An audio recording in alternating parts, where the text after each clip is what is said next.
Hey everyone, it's Jasmine Brooks inside the Control Center tonight. This is 21 Next. You know, we have a lot to get to tonight. Andrew Klein is joining us nightside. He has a live report coming up in just minutes.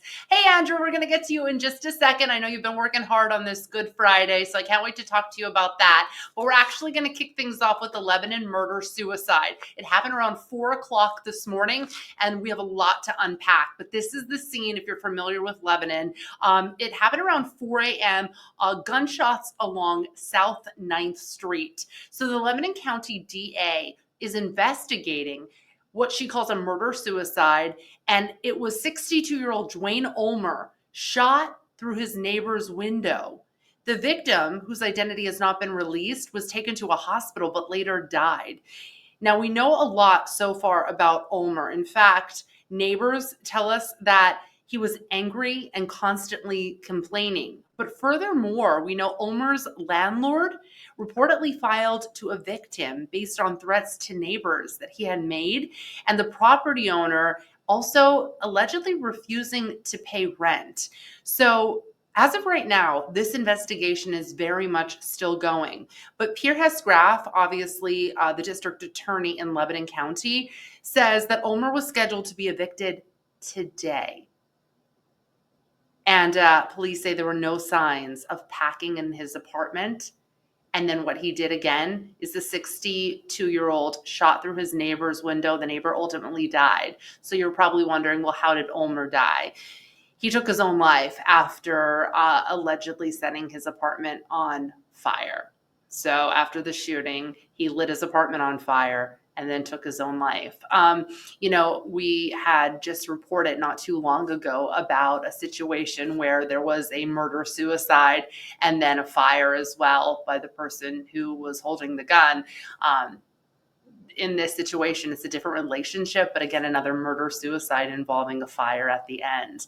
If you'd like to read more about this, we do have more information at cbs21.com. There was a prisoner that actually escaped, and I want to give you the down low on that. It was in Franklin County, specifically Chambersburg. There she is right there. Her name is Kylea Seaman. She escaped from the hospital on 2nd Street in Chambersburg, and they were looking for her, police. She left the hospital wearing her striped prison suit on the back, FCJ, and she was later found. In fact, she was found by a canine. So that's that story. But yeah, captured from after being on the loose, but left the Chambersburg hospital. So there was a riot today. A teen arrested, many of them, after a youth home riot. Let me fill you in on this one, guys. So state police investigating what they're saying was a large fight. It broke out at the Adams County youth home, and that was on Thursday night. So police say the riot was reported around 9 o'clock, but it was at the Hoffman Homes for Youth. We know 3 young girls allegedly assaulted 4 staff members, leading to 2 of them needing medical attention. The extent of their injuries, we don't know for sure, but those 3 girls, they actually have been processed by troopers and been released. It's unclear what charges those 3 girls are going to face, but it all stemmed, again, Thursday night around 9 o'clock at night at the Hoffman Homes for Youth, where 3 girls allegedly assaulted 4 staff members, 2 of them needing medical attention. All right, Good Friday. It's a state holiday. If you knew it, great. If not, now you know. So we're getting to that. Let's bring Andrew Klein live here with us now. So a local senator hoping to make Good Friday into a state holiday, allowing state employees to have the day off. So is it a state holiday now, or is it not? Where in the process are we, and who's this state representative, state senator? Right, it's Doug Mastriano who wants to do that. So it is actually not a state holiday in Pennsylvania right now. It is in 12 states across the United States, but not here in Pennsylvania. He wants to change that, give people that day off on Good Friday.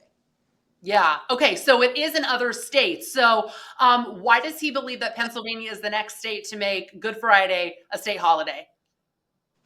I don't remember exactly what he said. We'll work on find that information from what exactly he said about it. I know he said it was in the works, but it's one of those things where people can't go to church, or people don't get off of work on Easter Sunday. So to celebrate Good Friday, it's much harder to do so, especially if you're working. You can't make it to the services late at night or even earlier in the evening. One person told me she wants to get to that service early in the evening, but she can never make it because she's working at that time. So they want to give Good Friday off, allow people to go through their entire religious experience and, celebrate it the way they want to celebrate it and spend that day they want to spend that day. Yeah, so you were talking to people. Anybody else say anything interesting you'd like to share with us?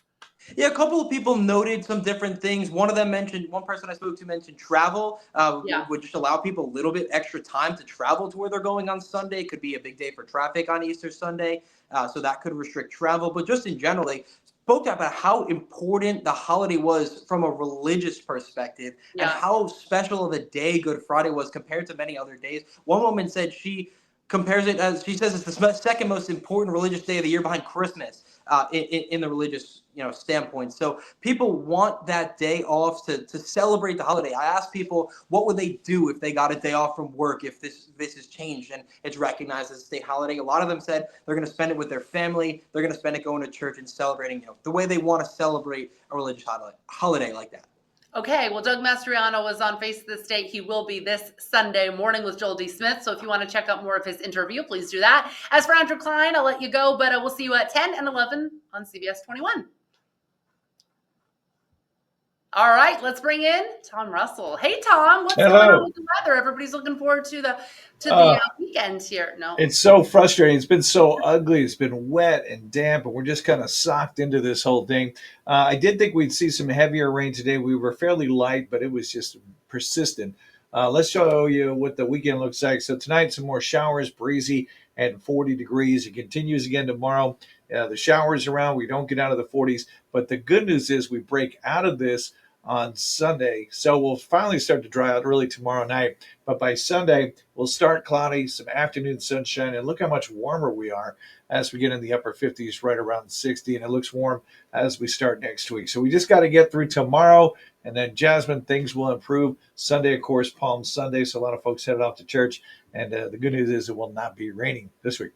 All right. Thanks so much, Tom. And thank you guys so much for joining us. This is 21 Next live on Facebook and YouTube. I'm Jasmine Brooks with CBS 21 News. And we'll see you next time. Don't forget to like us and give us a like and a subscribe and all the things. Comment. We see you every single night here at CBS 21. And we thank you for your time and catching up on the news and weather with us. See you later, guys.